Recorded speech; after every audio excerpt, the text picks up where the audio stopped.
जय श्री कृष्ण प्यारे बच्चों। प्रातः स्मरणीय गुरुदेव के चरणों में वंदन करके हम लोग आज का यह सत्र शुरू करते हैं। आइए प्रार्थना करते हैं। शुरुआत की प्रार्थना करते हैं। सीधे बैठेंगे। 3 बार हम लोग प्रणव उच्चार कर लेंगे। ज्ञान मुद्रा। सब लोगों ने ज्ञान मुद्रा, मेरी आवाज, सब लोगों ने मांडी डालना है, ज्ञान मुद्रा में बैठना है। हाथों को घुटनों के ऊपर रखना है। रीढ़ की हड्डी सीधी, धीरे धीरे आंखों को बंद करना है। दीर्घ सांस लेना है, फिर सांस छोड़ना है, प्रदीर्घ सांस। फिर से एक बार लेना है, फिर सांस को छोड़ना है। ऐसे हम लोगों को 3 बार करने के पश्चात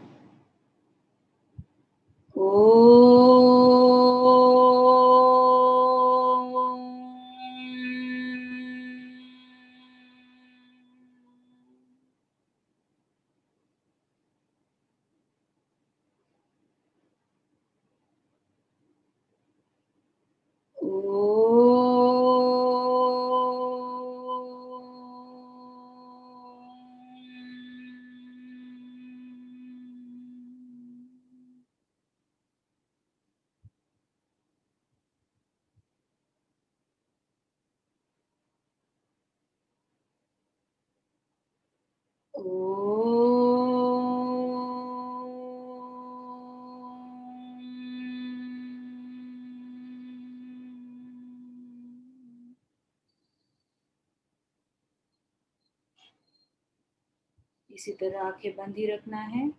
मन ही मन हम लोग आज विष्णु जी का जाप करेंगे। ओम नमो भगवते वासुदेवाय। ओम नमो भगवते वासुदेवाय। ओम नमो भगवते वासुदेवाय। ओम नमो भगवते वासुदेवाय। ओम नमो भगवते वासुदेवाय। ओम नमो भगवते वासुदेवाय। ओम नमो भगवते वासुदेवाय। ओम नमो भगवते वासुदेवाय। धीरे धीरे हाथों का घर्षण करना है और हथेलियों को अपने आंखों के ऊपर लगाना है। हाथों की गरमाश हमारे आंखों पे देना है। हाथों को आंखों के ऊपर प्रेस नहीं करना है। धीरे धीरे धीरे धीरे आंखें खोलकर। जय श्री कृष्ण। चलिए हम लोग आज के श्लोक पढ़ते हैं। सबसे पहले दिन मैंने आप लोगों को सिखाया था, सुबह उठने के बाद हमें अपने हाथों को वंदन करना है। तो वो किस प्रकार, देखिए, ये अपने हाथ है, सब लोगों ने हाथों को सामने रखना है, हाथों के पास देखना है। कराग्रे वसते लक्ष्मी। दो लोगों को कर सकते हैं। कराग्रे, सबके हाथों को मैं देख रही हूँ, सबने किया है या नहीं? लतिका, पूर्वा, विद्या,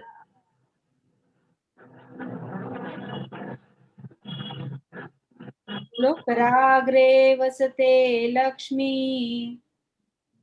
जवर और नमन दोनों को मैंने अनम्यूट किया है। बोलो। कराग्रे वसते लक्ष्मी। कराग्रे वसते लक्ष्मी। कर मध्ये सरस्वती। मध्ये सरस्वती। करमूला स्थिता गौरी। करमूले स्थिता गौरी।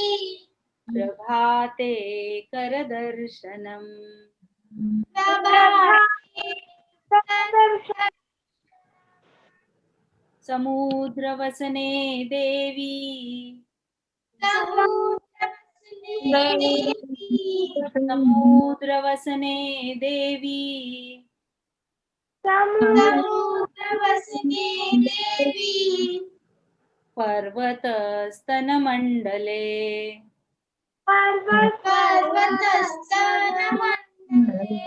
पर्वतस्तनमण्डले पर्वतस्तनमण्डले विष्णुपत्नी नमस्तुभ्यं विष्णुपत्नी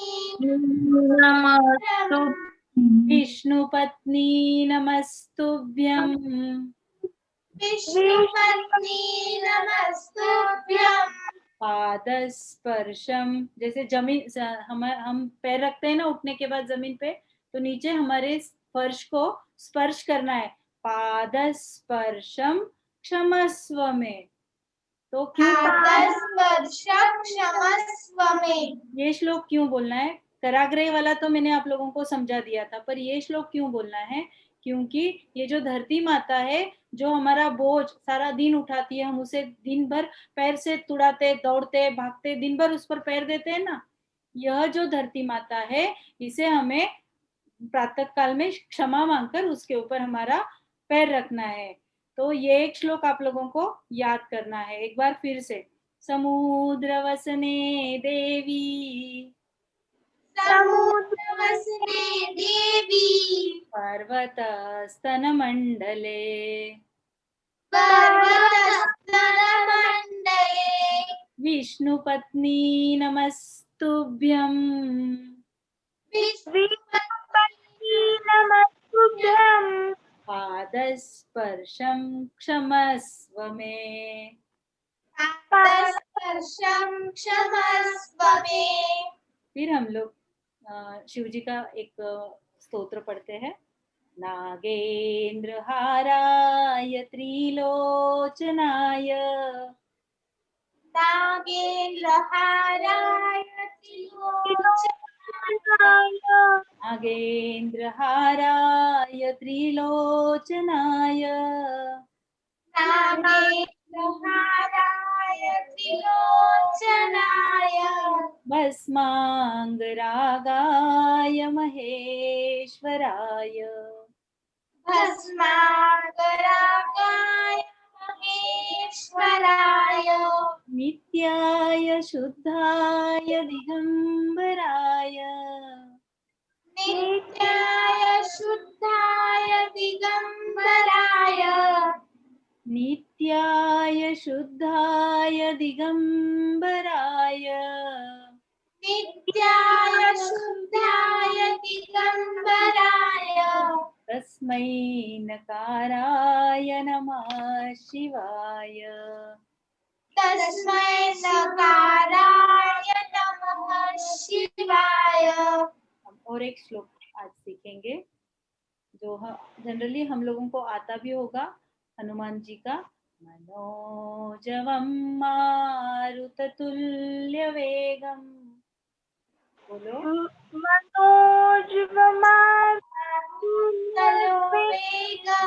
मनोजवं मनोजवं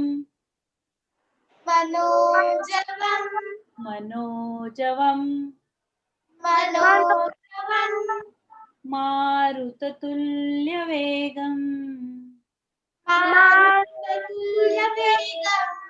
जितेन्द्रियं बुद्धिमतां वरिष्ठम् जितेन्द्रियं बुद्धिमतां वरिष्ठं वातात्मजं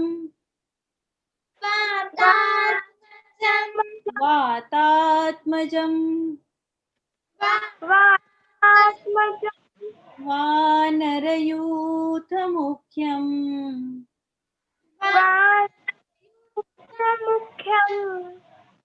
श्रीरामदूतं शरणं प्रपद्ये।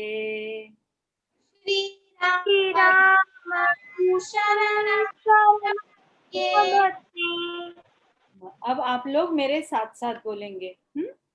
मनोजवं मारुततुल्य वेगं जितेन्द्रियं बुद्धिमतां बुद्धिमतां वरिष्ठम् वातात्मनं वानरयूथं मुख्यम् श्रीरामदूतं शरणं प्रपद्ये सर्वमङ्गलमाङ्गल्ये सर्वमङ्गलमाङ्गल्ये शिवे सर्वार्थसाधिके शिरे सर्वार्थसाधिके शरण्ये त्र्यम्बके गौरी शरण्ये गौरी शरण्ये शरण्ये शरण्ये त्र्यम्बके गौरी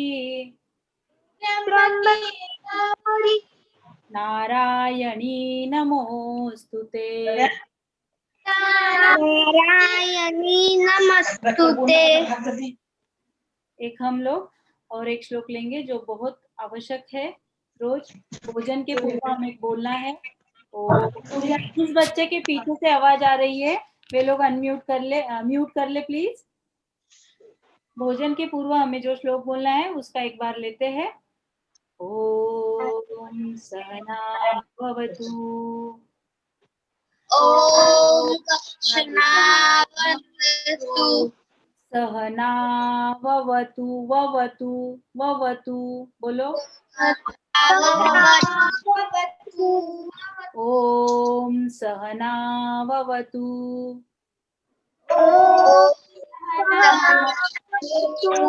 सहनौ भुनक्तु सहनौ भुनक्तु सह वीर्यं सह वीर्यं करवावहै तेजस्विनाम शीतमस्तु मा विद्विषावहै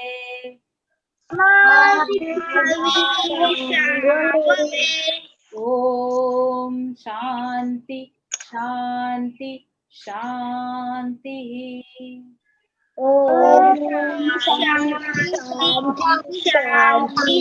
शांति। ये वाला श्लोक हम लोग सब साथ में बोलेंगे। अब सब लोग तैयार?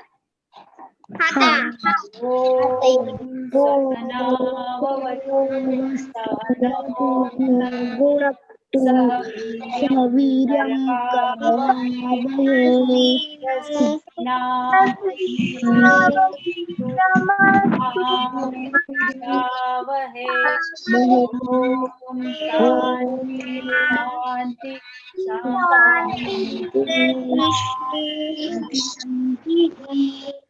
हम लोग चलते हैं हमारी प्रार्थना की ओर। मैं निवेदन करती हूँ मनीषा जी सारस्वत को। मनीषा जी आप। जय श्री कृष्ण बच्चों। जय श्री कृष्ण। जय श्री कृष्ण। चलो एक लाइन बोल के बताओ मुझे शुरुआत की। आरव आप अनम्यूट हो। श्रिया आप भी अनम्यूट हो, आप बोल सकती हो। भक्ति मंत्री। जय राजा राम। नहीं मैंने कैसे सिखाया, मैंने कैसे सिखाया सुन लो अब। राम राम बहुत सुंदर गा रहा है। आप बोलो। राम राम जय राजा राम, पावन भिक्षा दे दो राम। बहुत सुंदर, बहुत सुंदर। आगे की लाइन। राम जय राजा राम, पावन भिक्षा दे दो राम, निर्मल वाणी दे दो राम, निर्मल करनी दे दो राजा राम, पावन भिक्षा दे दो राम। हितकार संगीत धृति दे दो राम, चतुराई भी दे दो संगीत दे दो राम, जय राजा राम। चलो ठीक है। राम राम जय राजा राम, पावन भिक्षा दे दो राम। राम राम जय राजा राम, पावन भिक्षा दे दो राम। कोमल वाणी दे दो राम, कोमल वाणी दे दो राम। निर्मल करनी दे दो राम, निर्मल करनी दे दो राम। प्रासंगिक मति दे दो राम, प्रासंगिक मति दे दो राम, चतुराई भी दे दो राम, चतुराई भी दे दो राम। राम राम जय राजा राम, राम राम जय राजा राम, पावन भिक्षा दे दो राम, पावन भिक्षा दे दो राम। हितकारक जो दे दो राम, हितकारक जो दे दो राम। मनीषा जी आप अनम्यूट हो गई हो। मनीषा जी हितकारक जनक जो दे दो राम। कारक इंगित जनक सुतारक दे दो राम। संगीत हितकारक जो दे दो राम। बहुजन मैत्री दे दो राम, बहुजन में दे दो राम। राम राम जय राजा राम, राम राम जय राजा राम, पावन भिक्षा दे दो राम, पावन भिक्षा दे दो राम। विद्या वैभव दे दो राम, विद्या वैभव दे दो राम। उदासीनता दे दो राम, उदासीनता दे दो राम। अयाचना व्रत दे दो राम, याचना व्रत दे दो राम। मैं न जानू वह दे दो राम,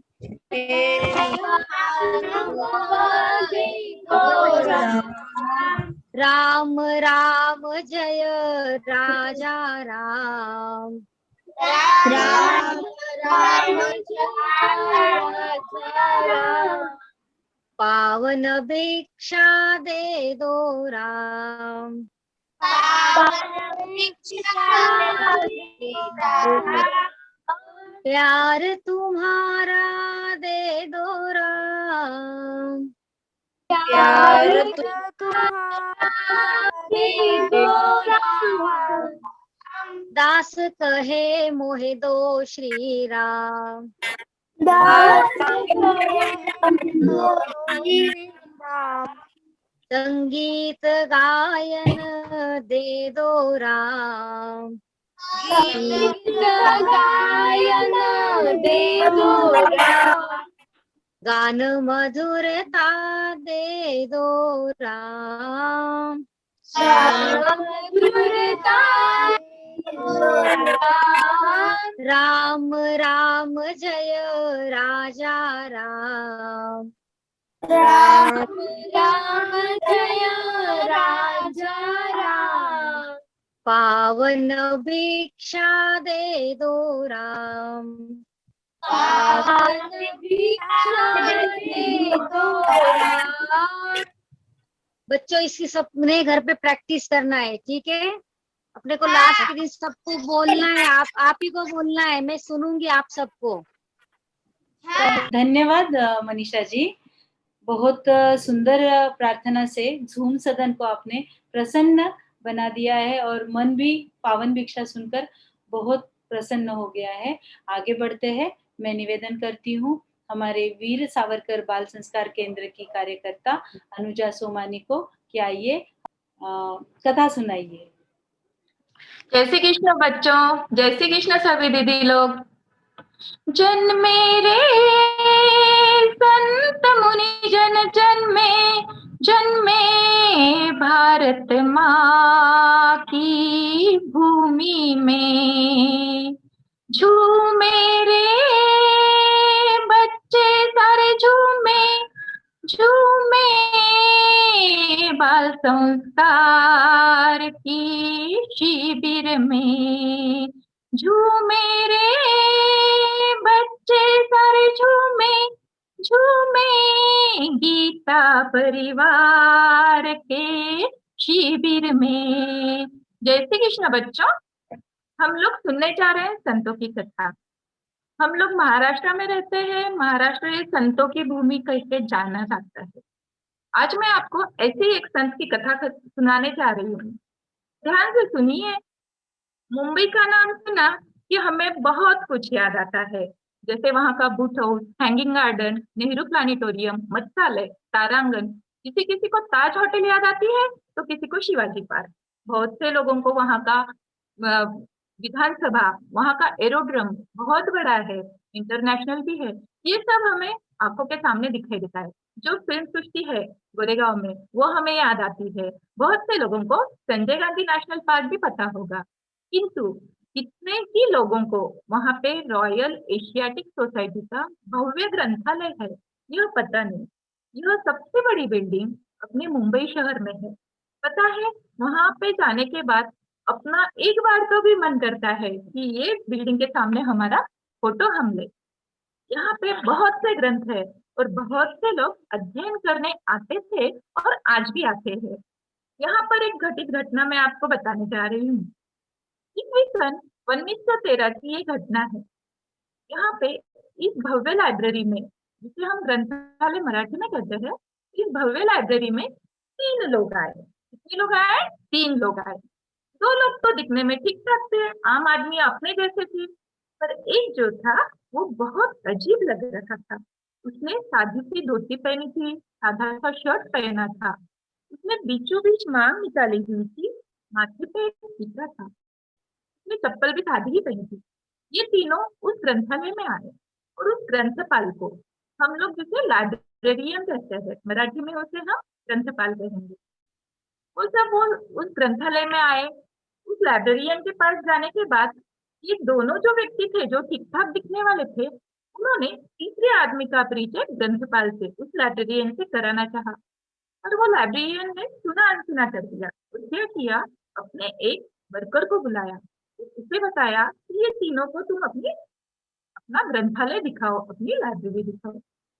वो आदमी भी सोच में गिर गया जो वहां पे वर्कर था कि बाबा, ये 2 लोग को मैं तो दिखा सकता हूँ, पर ये तीसरा आदमी मैं दिखाए तो भी ये कैसे देखेगा? क्यों, क्या हुआ?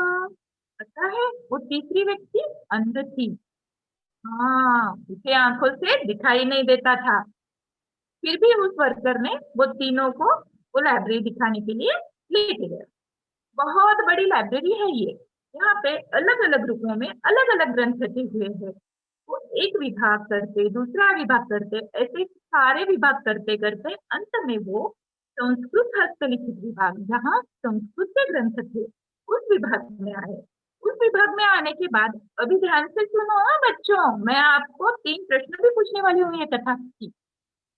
वो संस्कृत विभाग में आए आने के बाद जो दो व्यक्ति ठीक ठाक लग रहे थे, पता है, जो दो व्यक्ति ठीक ठाक लग रहे थे, उसमें से एक का नाम था लरा पांगरकर और दूसरे का नाम था बाबाजी महाराज। वो दोनों वहां पे आने के बाद लरा पांगरकर के पास क्या था, एक नोटबुक थी। उस नोटबुक में संस्कृत ग्रंथों के नाम लिखे हुए थे। जैसे जैसे लरा पांगरकर उस नोटबुक में का एक ग्रंथ का नाम बताते, अंध व्यक्ति जो थी, नाम लेने की देरी कि वो उस ग्रंथ के बारे में सब डिटेल बता दे रहे थे। जैसे वो ग्रंथ किसने लिखा, उसके लेखक कौन है, उस ग्रंथ में क्या क्या महत्व का लिखा हुआ है, क्या क्या चीजें है। इतना ही नहीं, लरा पांगरकर के पास जो नोटबुक थी, उस नोटबुक में क्या त्रुटियां हैं, उसमें क्या लिखा है वो ग्रंथ के बारे में, ये तक वो बता रहे थे। ये होते होते उतने में वहाँ लाइब्रेरियन आ गया। लाइब्रेरियन ने भी देखा, बाबा ये अंध व्यक्ति है और इसके पास कितना ज्ञान है, ये तो नाम बताने की देरी ग्रंथ था, उसके बारे में सारी जानकारी दे रहा था। पता है ये कौन था? यही तो थे हमारे संत गुलाबराव महाराज। हाँ बच्चों, संत गुलाबराव महाराज हमारे यहाँ के एक बहुत बड़े संत। पता है, इसलिए प्रज्ञाचक्षु संत गुलाबराव महाराज नाम से ये जाने जाते हैं। गुलाबराव महाराज का जन्म उनके ननिहाल में, विदर्भ में अमरावती जिले में लोनी टाकरी यहाँ पे 1881 में जुलाई महीने में हुआ। उनके माता का नाम अकोलाबाई और पिताजी का नाम दोंदूजी था और उनके ननिहाल में उनका नाम गुलाब रखा गया। जब गुलाब 8-9 महीने के थे, बहुत छोटे थे, देखो हाँ बच्चों कितने महीने के थे, 8-9 महीने के थे, तब उनकी आंखें आ गई। आंखें यानी हम लोग बोलते ना आंखें आ गई, अभी उसमें दवाई डालनी पड़ेगी, हॉस्पिटल में जाना पड़ेगा, वैसे वो 8-9 महीने के थे तब उनकी आंखें आ गई। अब देखो उनका जन्म कब का है, 1881 का, यानी आज तो 100-125 साल पहले की बात है ये।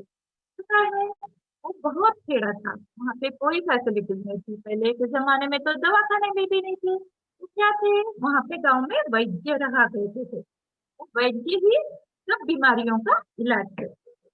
फिर अभी गुलाब की तो आंखें आ गई, फिर वो वैद्य को बुलाया गया। वैद्य आने के बाद उसने क्या किया, इमली के झाड़ के कुछ पत्ते लिए, इमली यानी मराठी में जिसे हम चिंच कहते हैं, उन्होंने इमली के झाड़ के कुछ पत्ते लिए, उसका रस निकाला, उस रस में कुछ दवा मिलाई, तो वो दवा गुलाब की आंखों में डाल दी। 2-3 महीने हो गए, गुलाब की आंखें ठीक होना तो दूर, गुलाब ने 3 महीने तक आंखें ही नहीं खोली और उसकी आंखें चली गई, यानी गुलाब अंधा हो गया। वो जमाने में कुछ भी नहीं था, तो उन्हें दिखाई नहीं दे रहा था। फिर देखो गुलाब महाराज जैसे जैसे बड़े हो रहे थे, उन्होंने सोचा ठीक है, मैं आंखों से नहीं देख सकता तो क्या हुआ, मैं अपने कानों से देख सकता हूँ। बच्चों आप लोग तो बोलोगे ना कानों से कैसे देखा जाता है, कानों से तो सुना जाता है। पर बच्चों गुलाबराव महाराज की आंखें नहीं थी, वो बोलते थे मैं अपनी कानों से देखता हूँ, मैं अपने स्पर्श से मैं अनुभव कर सकता हूँ, यानी मैं स्पर्श से पहचान सकता हूँ चीजें। जैसे देखो हम आंखें बंद करके सो रहे हो और अपने रूम में कोई आ गया, माता पिता दादा दादी छोटी बहन, हमें तभी ध्यान में आ जाता हाँ मम्मी आके गई, होता है ना, वैसे ही गुलाबराव महाराज ने आंखें नहीं हुई तो क्या, वो स्पर्श से और आवाज से पहचानने लगे, सुनने लगे, देखने लगे। पहले के जमाने में नल थे क्या पानी के, नहीं थे। पहले क्या थे, कुएं थे, हर एक के घर में कुआं रहता था, बहुत से जगह रहता था, नहीं रह किसी घर में नहीं रहता था।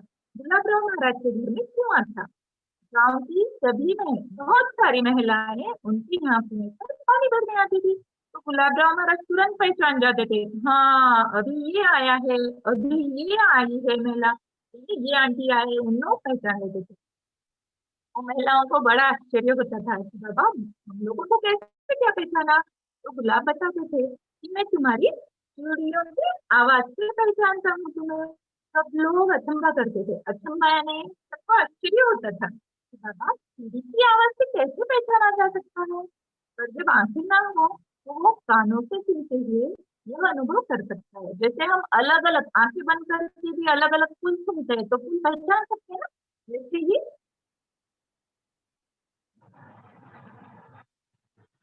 हेलो, मेरी आवाज आ रही है ना? थोड़ा सा आवाज में ब्रेक आ रहा है और थोड़ा सा ना आ रही है भाभी, उससे अच्छी आ रही है। हाँ, मामूली ब्रेक है, बाकी कुछ नहीं आ रहा है। इस तरह से हम सभी को पहचानने लगे थे। देखो बच्चों, जो हमारे पास चीज होती है ना, उसकी हमें उतनी वैल्यू नहीं होती है। अब किसी बच्चे के पास क्रेयॉन्स है, वाटर कलर्स नहीं है, तो वो क्या बोलता है, मम्मा उसके पास वाटर कलर है, मेरे पास नहीं। पर अपने पास जो है उसका महत्व पहचानो। भगवान ने हमें बहुत सारी शक्तियां दी है, सिर्फ पहचानने की जरूरत है। इसलिए इंसान जो अपने पास है वो बहुत अच्छा है बोल के रहो। देखो आप कितना खुश रहोगे। होते होते गुलाबराव महाराज बड़े होने लगे। जैसे जैसे वो बड़े होने लगे, वो प्रवचन सुनते थे, अभंग सुनते थे, और क्या करते थे, उसे लर्न कर लेते थे, क्योंकि उन्हें दिखाई नहीं देता था ना, तो उनको सुन के ही लर्न करना था। और उन्हें बहुत जिज्ञासा थी, यानी बहुत उत्सुकता रहती थी, मैं ये जानूं, वो जानूं, ये ज्ञान मुझे आना चाहिए। आगे आगे जैसे वो बड़े होते गए, वैसे वो खुद एक एक ग्रंथ खरीदने लगे। फिर उन्हें तो दिखता नहीं था। आप बोलेंगे ग्रंथ खरीद के क्या किया? वो क्या करते थे, ग्रंथ खरीदते थे। उन्होंने वो सब ग्रंथ एक बैग में रखे और अपने सर पे रख लिए, और वो घूमते थे और पूछते थे कोई मुझे ये पढ़ के दिखाएगा। उनको अगर कोई पढ़ के भी दिखाता था तो वो उन्हें गुरु दक्षिणा देते थे। जैसे हम स्कूल में जाते हैं ना बच्चों, फीस देते हैं ना अपने टीचर को, वो सिखाते हैं, तो वैसे ही गुलाबराव महाराज को जो लोग ग्रंथ पढ़ के उन्हें ज्ञान देते थे वो उन्हें दक्षिणा देते थे। बड़े होते होते उन्होंने अनेक धर्म ग्रंथों का, अनेक तत्ववेत्ताओं का, अनेक तत्व ज्ञान अपने भारत के ही नहीं, अनेक दूसरे राष्ट्र के तत्व ज्ञान का भी अध्ययन किया। संगीत का भी उन्हें बहुत ज्ञान था, वो संगीत अच्छी तरह से जानते थे।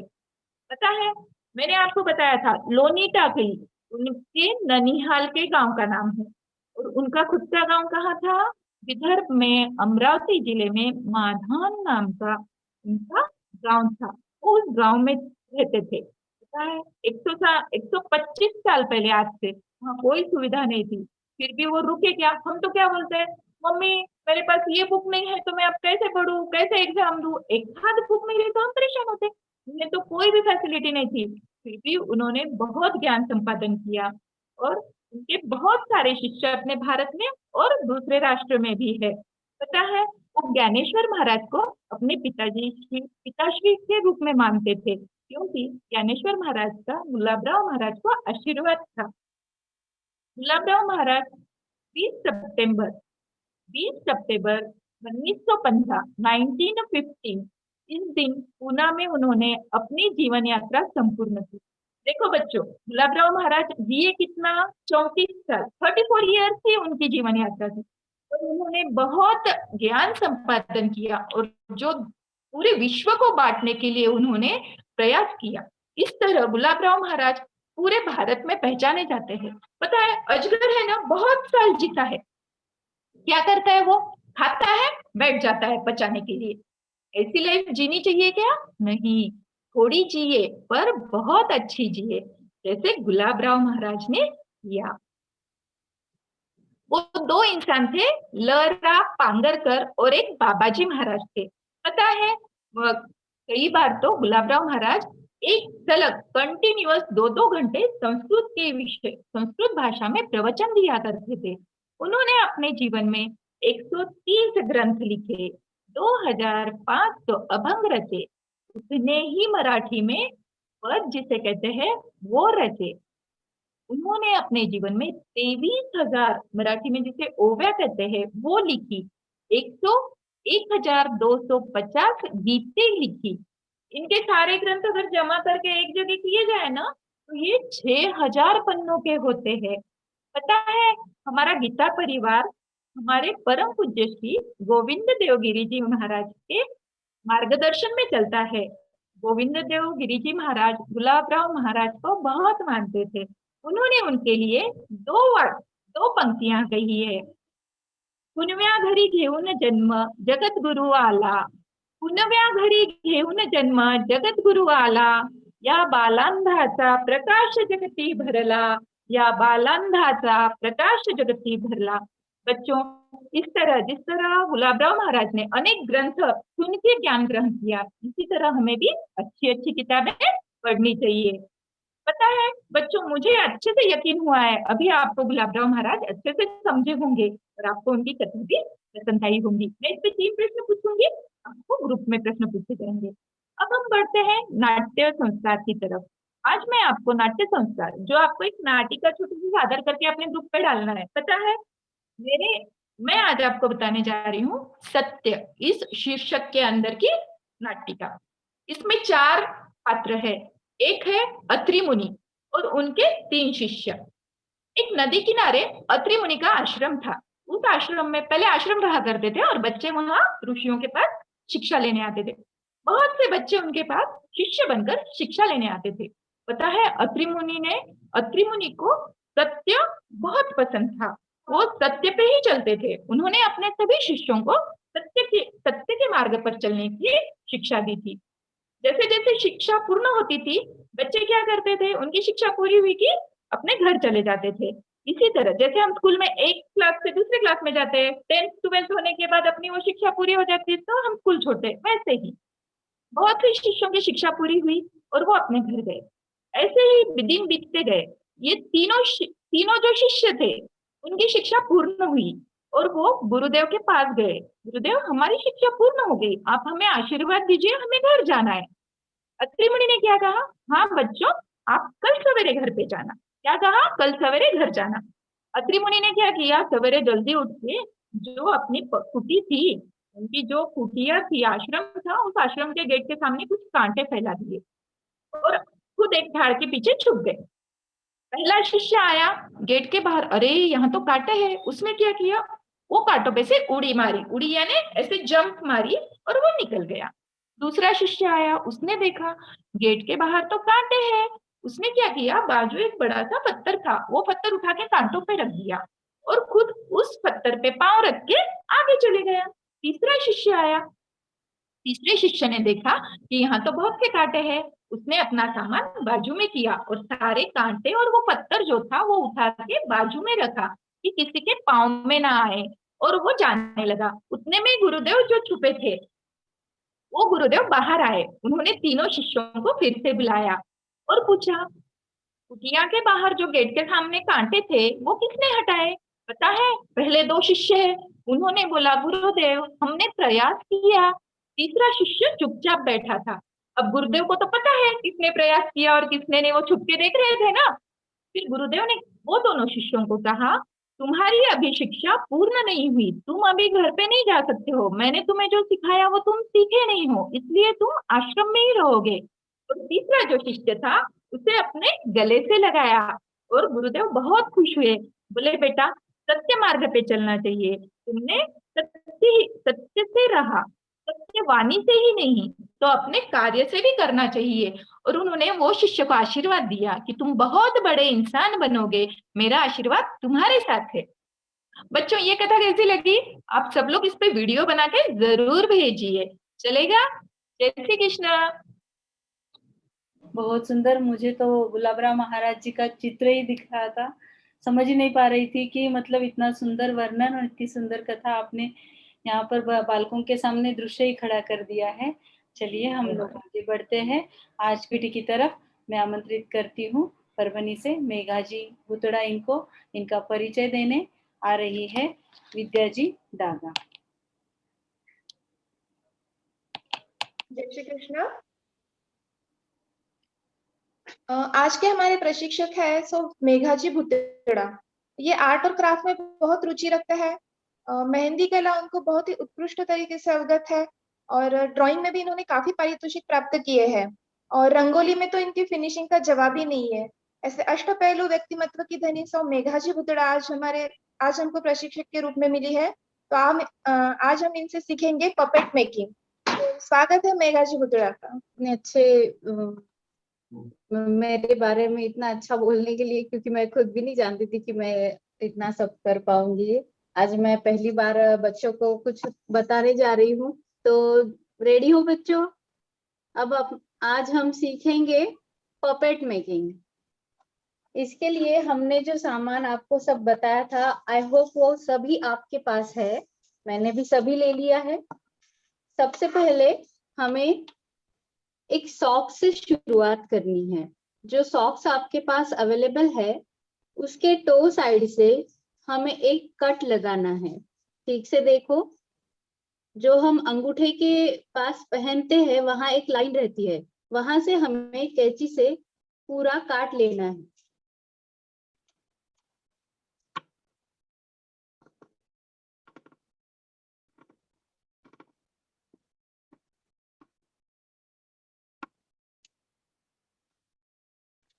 ये हमने काट लिया है।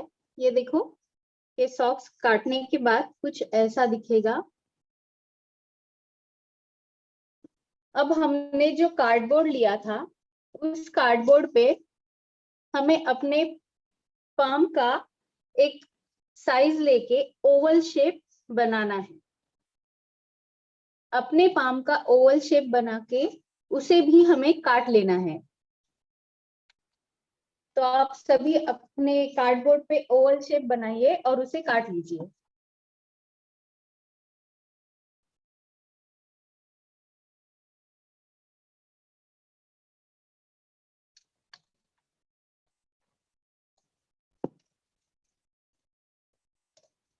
एक बार बताना कैसे शेप बनाए वो। ऐसे ओवल शेप बनाया है पाम का लेके साइज। ओके।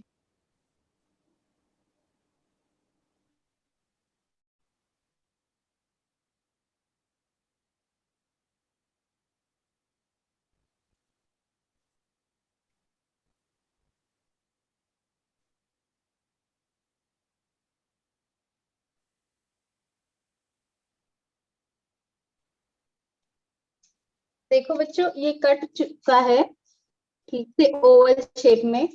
अब हमें इसी शेप में अपने पास जो कलर पेपर कहा गया था उसका भी कट कर लेना है। इसी शेप में हम इसे ड्रॉ कर लेंगे पेपर पे, और ये ड्रॉ करने के बाद इसी तरह इसे भी हम काट लेंगे।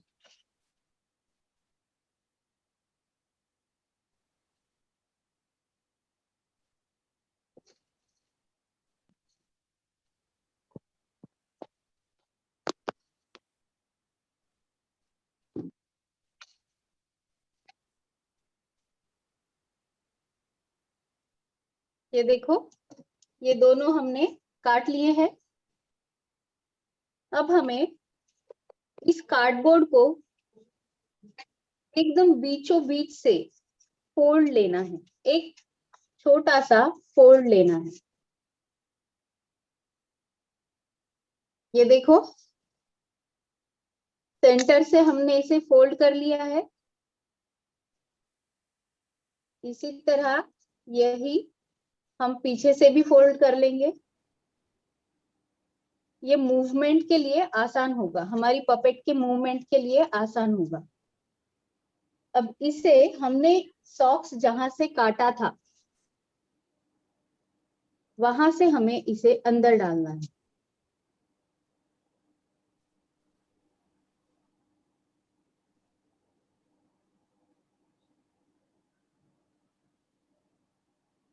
हमने इसे डाल दिया है अंदर, और थोड़ा सा सॉक्स हमें आगे से आगे की तरफ ले लेना है। यहाँ थोड़ा सा ये सॉक्स हमने आगे की तरफ लिया है ताकि हम इसे फोल्ड कर सके। अब हमारा कार्डबोर्ड जहां तक है, आपके हाथ को ध्यान में आएगा कि आप यहाँ तक अपना कार्डबोर्ड है तो आपको वहां तक कैंची से कट मारना है।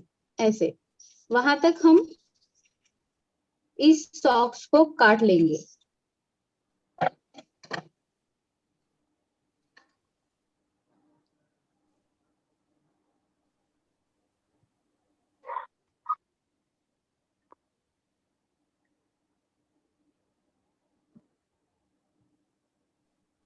थोड़ा सा ये काटने के बाद कुछ ऐसा हो जाएगा।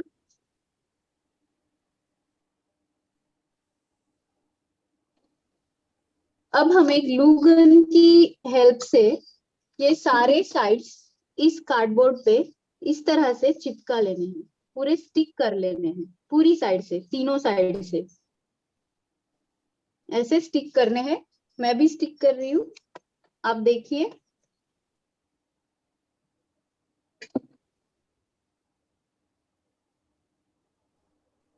इस तरह से हमें पूरी साइड सॉक्स की कार्डबोर्ड पे स्टिक कर लेंगे।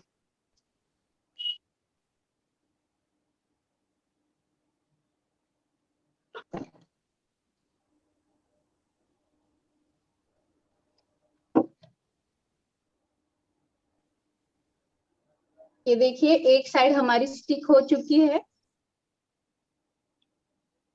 अब हमें दूसरी साइड भी स्टिक करनी है।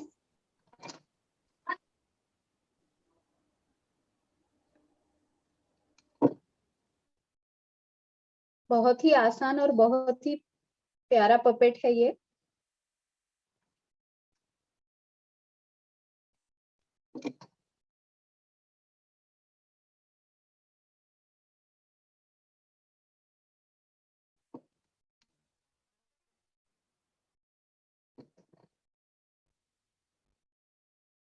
देखिए, अपनी दोनों भी साइड यहाँ पे स्टिक हो चुकी है।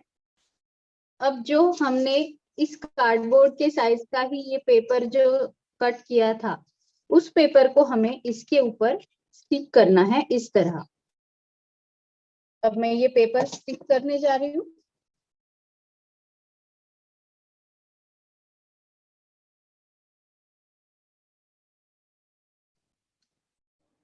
बहुत क्लियरिटी से आप दिखा रही हो, बहुत अच्छे से समझ में आ रहा है। थैंक यू भाभी।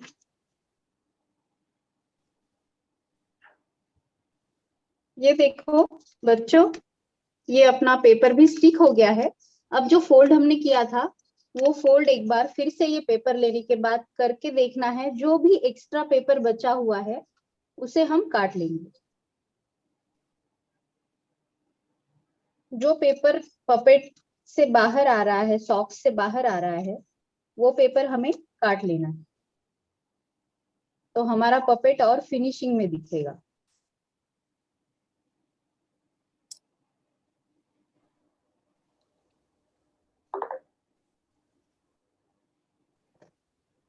ये देखो, मैंने पेपर भी काट लिया है एक्स्ट्रा का।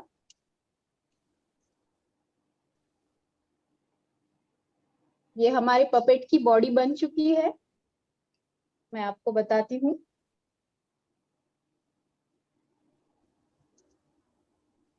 ये देखिए, ये हमारे पपेट की बॉडी बन गई है। अब हमें बनानी है इस पपेट की आंखें और कान।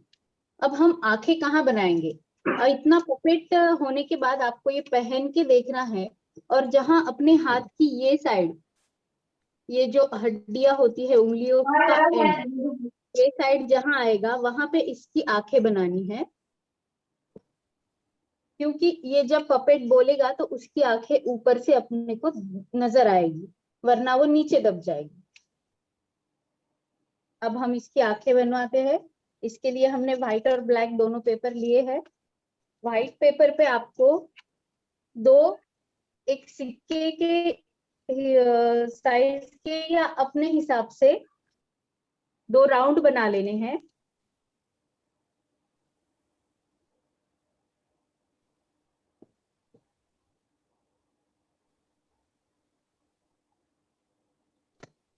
ये देखो, ये दो राउंड मैंने बना लिए हैं और मैं इसे काट रही हूँ। इसकी कटिंग सिंपल हो इसलिए मैंने पेपर फोल्ड कर लिया है, यानी अपनी दोनों आंखें एक साथ ही कट हो जाएगी।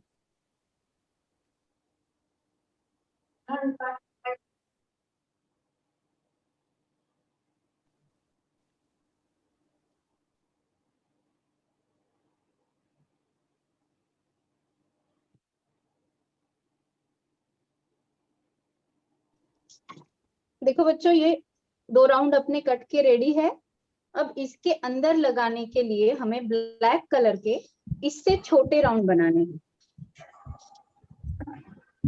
सेम उसी तरह हमें ब्लैक पेपर पे भी दो छोटे राउंड बना लेने हैं। इस ब्लैक पेपर पे शायद आपको नजर नहीं आएगा, मैंने यहाँ दो छोटे राउंड बना लिए हैं और उन्हें फोल्ड करके फिर से जैसे मैंने आंखें का व्हाइट हिस्सा कट किया था, इसी तरह से ये ब्लैक हिस्सा भी कट करने जा रही हूँ।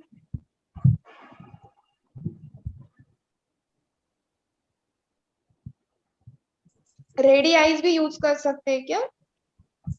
हाँ, आप रेडीमेड आइज भी यूज कर सकते हो, लेकिन अभी लॉकडाउन की वजह से अवेलेबिलिटी नहीं है उसकी। और जब या कभी अपने ब्लैक पास पेपर की नहीं हो, जगह पेन से मार्क भी कर सकते हैं। हाँ कर सकते हैं। ये हमने ब्लैक भी छोटे छोटे बना लिए हैं। अब ये ब्लैक पेपर हम व्हाइट पेपर पे स्टिक कर लेंगे।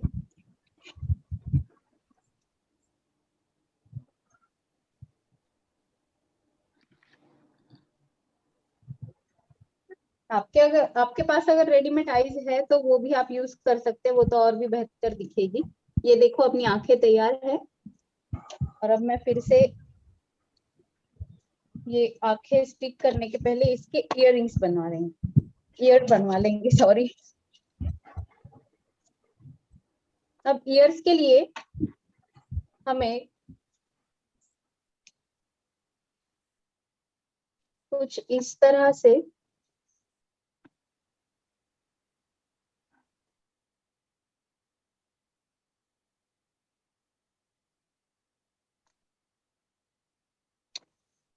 इस तरह से शेप लेना है। ओवल शेप ही है, लेकिन ओवल शेप में ऊपर से ऐसे दोनों वी कट है। अब इसे मैं काटने जा रही हूँ।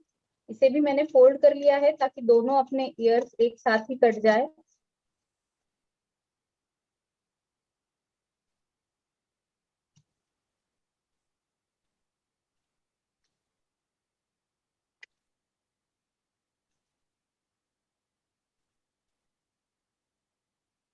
वैभवी दूध बहुत अच्छा बना रही है।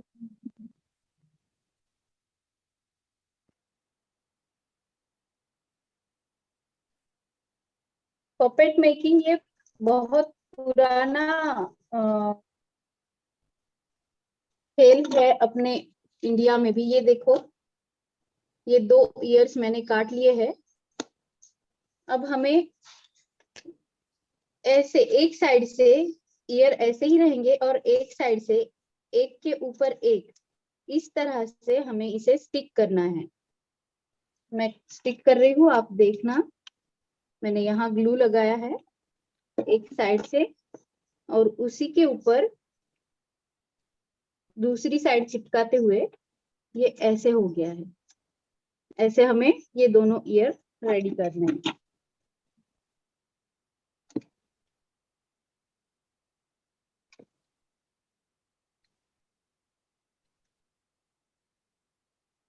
ये देखो, ये हमारे ईयर्स भी रेडी हो गए हैं पपेट्स के।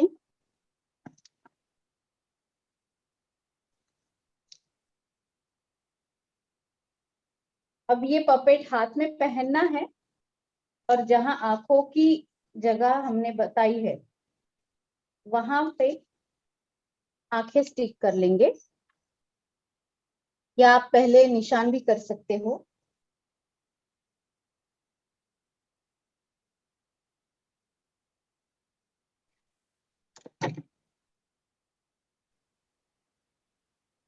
अब ये मैंने यहाँ पे निशान कर लिया है।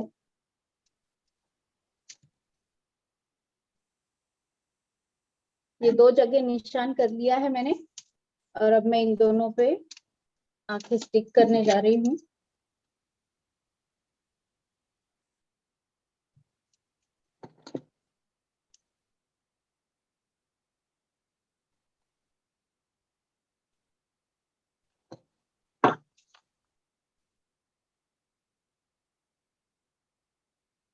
ये देखो ग्लू गन अपनी से आंखें काफी स्टिक हो गई पक्का है। बैठता है, इसलिए ग्लू गन का यूज करना ज्यादा बेटर रहेगा। हाँ, फेविकॉल से तो भी पक्का चिपकता होगा है, वो। बट ग्लू गन से बहुत पक्का चिपकता है। हाँ हाँ, बच्चे पूछ रहे हैं ग्लू गन नहीं है तो क्या करना? फैब्रिक ग्लू भी यूज कर सकते हो, लेकिन उससे बहुत पक्का नहीं होगा, वो निकलेगा ही बार बार। अगर ग्लूगन यूज करेंगे तो वो कंप्लीट स्टिक ही रहेगा, बिल्कुल नहीं निकलेगा। गन भी इसलिए अवेलेबल ग्लूगन ही नहीं हुई और बेटर है। सिर्फ रॉड भी अवेलेबल हुई तो भी चलेगा। रॉड को हम कैंडल हाँ, में तो गर्म रॉड करके भी आप चिपका सकते दिए हैं। के ऊपर गरम करके रॉड का जो पिघला हुआ हिस्सा है वो आप इस पे यूज कर सकते हो। जी, सिर्फ रॉड अगर है तो आपके पास दिया जो अवेलेबल है, दिए पर या मोमबत्ती पर आप रॉड पकड़ के इसका यूज कर सकते हो। अब हमें इसके ईयर्स चिपकाने हैं, तो इसके ईयर हम वहां चिपकाएंगे जहां अपने कार्डबोर्ड का एंड होता है, यहाँ। ये देखिए, इसके ईयर यहाँ चिपक गए हैं।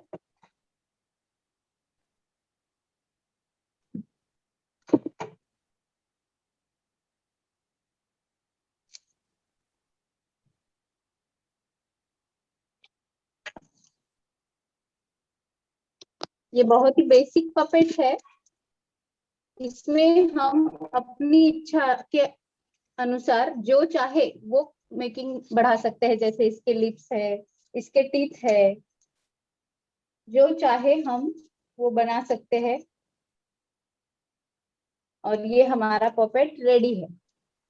हेलो बच्चों, कैसे हो बहुत आप? सुंदर। बहुत सुंदर, बहुत ये सुंदर। हमारा पपेट रेडी है। बहुत ये ही पपेट ऐसे आपसे हम और बातें भी क्या-क्या बना करेगा सकते हैं? और आपके घर वालों से भी बातें करेगा। इस प्रकार जी के हम विद्या? और क्या-क्या बना सकते हैं? बच्चों को मतलब पपेट्स के बहुत ही ज्यादा प्रकार रहते हैं। इसमें स्टिक पपेट भी रहते हैं, फिंगर पपेट्स भी रहते हैं।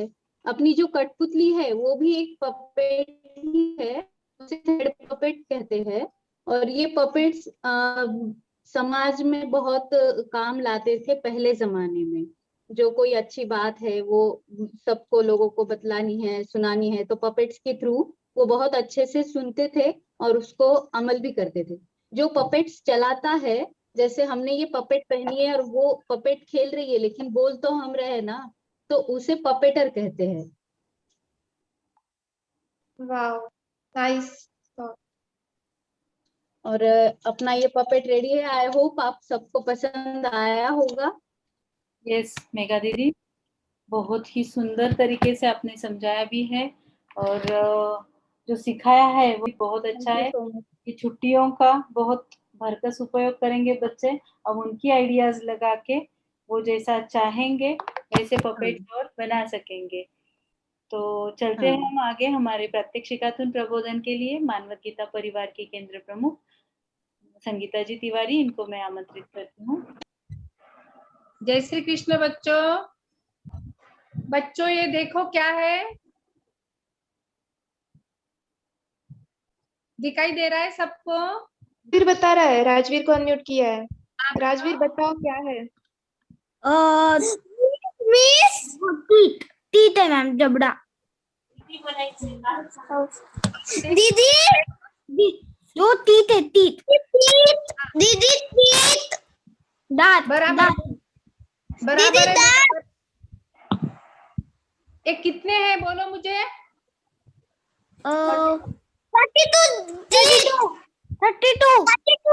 32 very good, very good, very good, very good.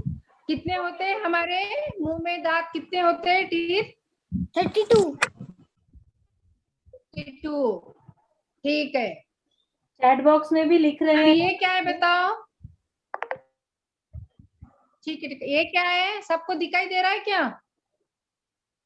जी जी दिख रहा है। नमन एंड राशि बोलो क्या क्या है? है ये?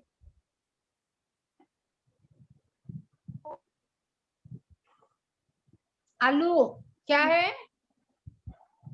नमन एंड राशि बोलिए। पोटैटो, आलू। Potato, right. अब ये बताइए कि इसका क्या काम होता है? बत्तीसी का दांतों का क्या काम होता है? हम जो खाते बोलो, हैं बोलो। वो चबाने के लिए। बराबर। हाँ, बराबर है, बराबर है। अच्छा, अब ये बताइए कि इस आलू का हम क्या क्या बनाते हैं? सब्जी, आलू के पराठे, आलू के चिप्स, आलू का शीरा, आलू बड़ा और finger chips, vapour, French fries. Vapour सबके सबके पसंद है ना? बनाते हैं ना हम? और कुछ कुछ बनाते हैं ना? बहुत चीजें बनाती है ना आपकी मम्मी? है ना? आलू से बहुत कुछ बनता है और आप सबका आलू फेवरेट है ना? यस। यस। अब आप मुझे बताइए, ये आलू की सब्जी आपके मम्मी ने सुबह बनाई है, आप सुबह खाते हैं, है ना? फिर रात में भी खाते हैं क्या बची हुई? नो। कभी कोई कभी बताएगा और कोई बताएगा मुझे, अगर सुबह की बच गई तो हम रात में खाते हैं क्या? आरोही बताओ। कभी खाते कभी हो? कभी कभी खाते हैं ना? कभी खाते कभी हैं। खाते हैं। बेस्ट हाँ। से अच्छा। हाँ, क्योंकि आप सबको वो बहुत पसंद है ना? अच्छा एक बात बताइए, अब ये दूसरे दिन खाते हैं क्या? बोलो हम सुबह पहले दिन बनाई हुई दूसरे दिन तक खाते हैं क्या सुबह? नहीं। क्यों नहीं खाते? रात में तो खाते हैं और सुबह क्यों नहीं खाते दूसरे दिन?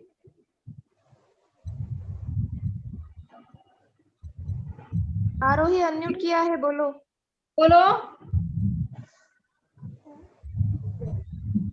बोलो बेटा, क्यों नहीं खाते? क्योंकि उसमें न्यूट्रिशंस नहीं होते और वो ईट जाते हैं। अच्छा, और बोलो कोई और उसमें कुछ बोलो। बच नहीं जाता, अभी हमारे हेल्थ के लिए वो ज्यादा अच्छा नहीं होता। नहीं होता है, बराबर है, और ये बात सही है बेटा, हेल्थ के लिए अच्छा नहीं होता है। और क्या होगा इसका? बोलो दूसरे दिन तक क्या होगा इसका? ईट जाते हैं वो। ईट जाते हैं। खराब होती है ना? हाँ। है ना? स्मेल आती है ना गंदी। दूसरे दिन इस सब्जी में क्या होगा? गंदी स्मेल आएगी, है ना? खराब हो जाती है सब्जी। खराब हो जाती है, इसलिए उसकी क्या होगी? गंदी स्मेल आएगी। फिर ठीक है बेटा, उसकी दूसरे दिन, लेकिन ये सोचो आप उसी तरह अगर हम खाना खा रहे, पहले दिन आपने सब्जी खा लिए,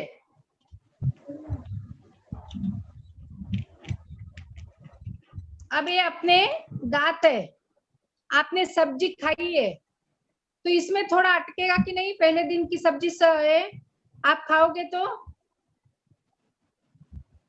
कभी कभी दांत में रहेंगे ना सब्जी के थोड़े कण, है ना? हाँ। है ना? हाँ, तो अगर वो सब्जी के कण हमारे रात में हमारे दांतों में ही रह गए तो क्या होगा?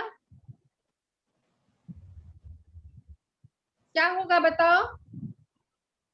सुबह सब्जी हमने खा ली, अगर हमने रात में वैसी और रात में हमारे दांतों में जमी रहेगी तो क्या होगा? आयुषी बोलो। बोलो, दांतों में से क्या होगा? गंदी स्मेल आएगी कि नहीं?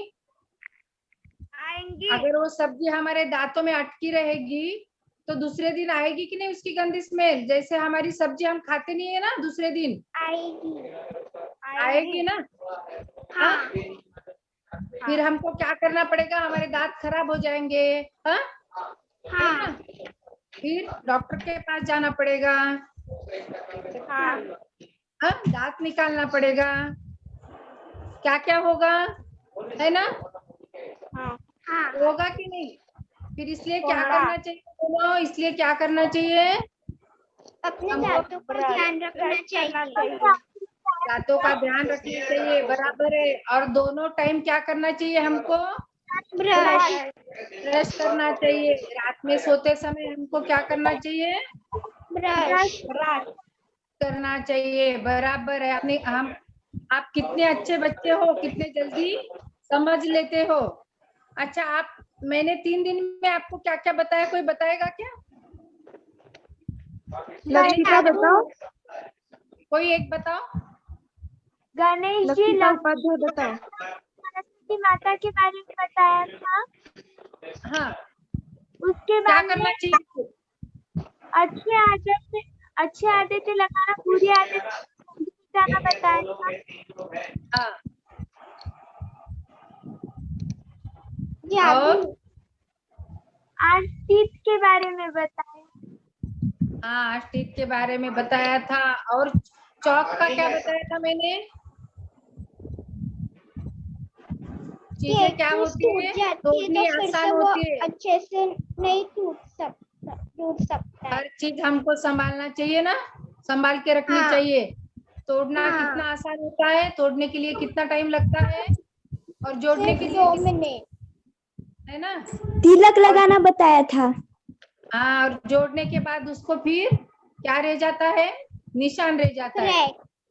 हाँ, फिर हमारे को निशान नहीं चाहिए, अच्छी आदतें हमको सीखना चाहिए, है ना।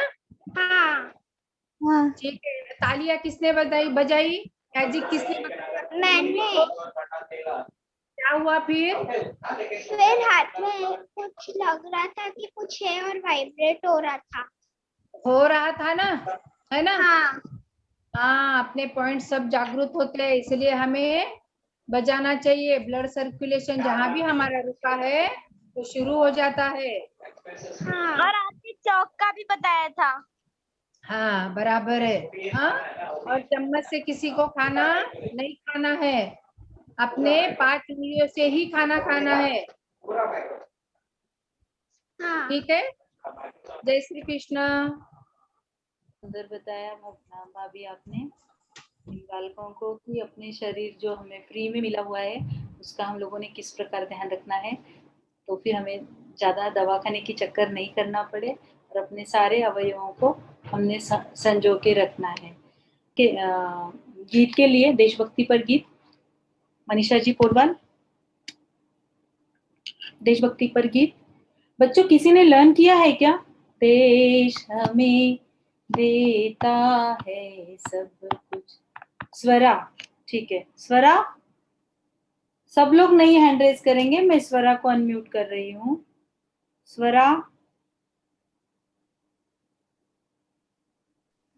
करिए, अनम्यूट करिए, बोलो। हाँ। देश हमें देता है सब कुछ, हम भी तो कुछ देना सीखे। सूरज हमें रोशनी देती, हवा नया जीवन देती है।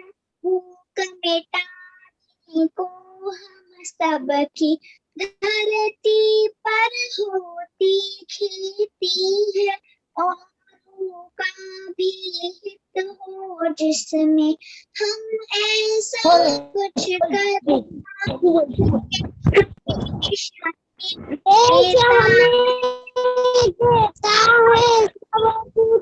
हम भी तो कुछ देना सीखे। सूरज हमें रोशनी देता, हवा नया जीवन देती है। भूख मिटाने को हम सबकी धरती पर होती है खेती।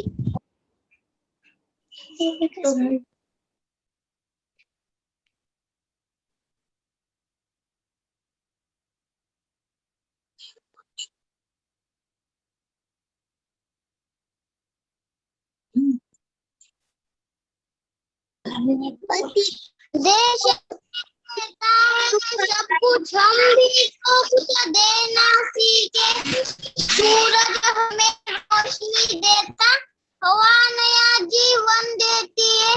भूख मिटाने को हम सबकी धरती पर होती है खेती, औरों का भी हित है जिसमें हम भी तो कुछ ऐसा करना सीखे।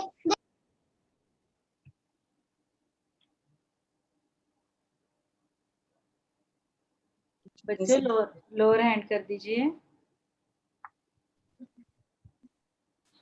चलिए, ये गीत मनीषा जी नहीं आए हैं, तो हम लोग आज जो प्रार्थना हम लोगों ने सुबह ली थी, पहले ली थी, वो प्रार्थना हम दोहराते हैं। चलिए, हमको मन की शक्ति देना, मन विजय करे, दूसरों की जय के पहले खुद की जय करे। हमको मन की शक्ति देना। कोई बोलेगा? अनुष्का लाहोटी, मनस्वी सारडा, आप लोग अनम्यूट करिए। विद्या जी। हाँ हाँ।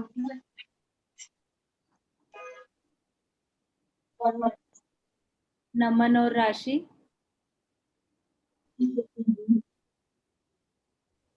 जल्दी जल्दी। नमन राशि शुरू की, आपको अनम्यूट किया है।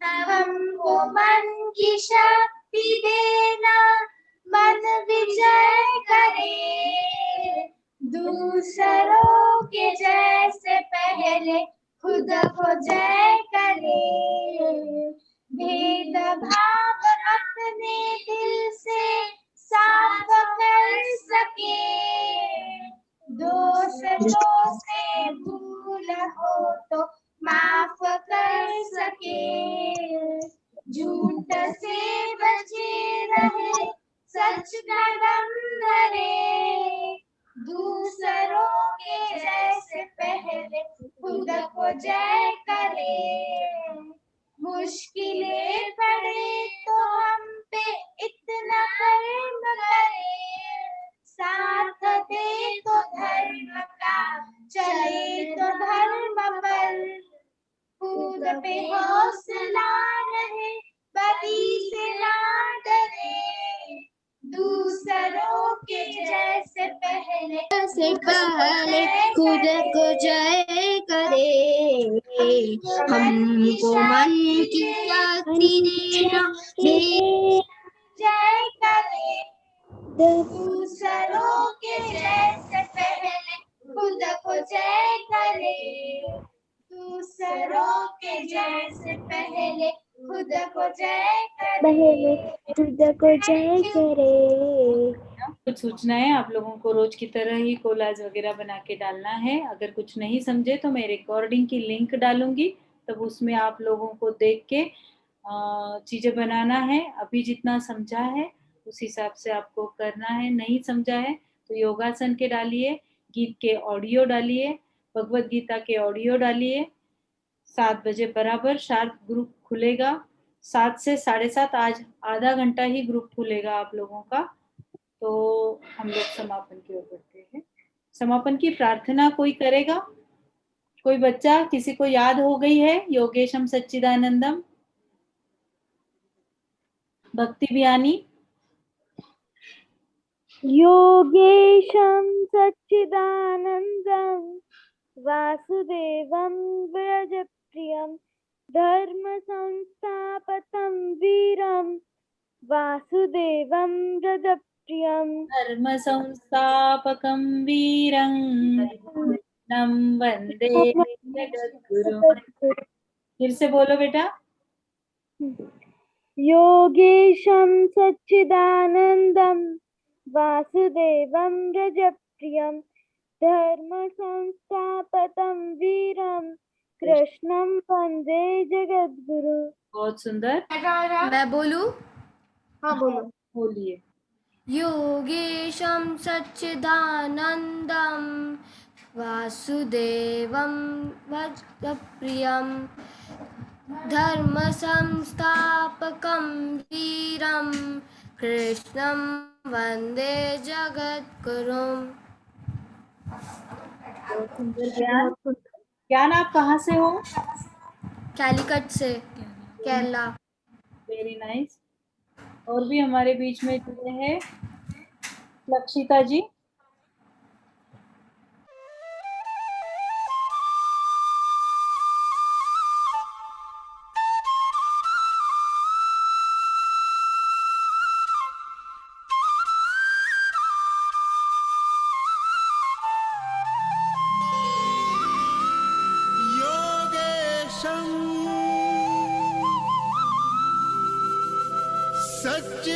सच्चिदानन्दं वासुदेवं व्रजप्रियं धर्मसंस्थापकं वीरं कृष्णं वन्दे जगद्गुरुम्।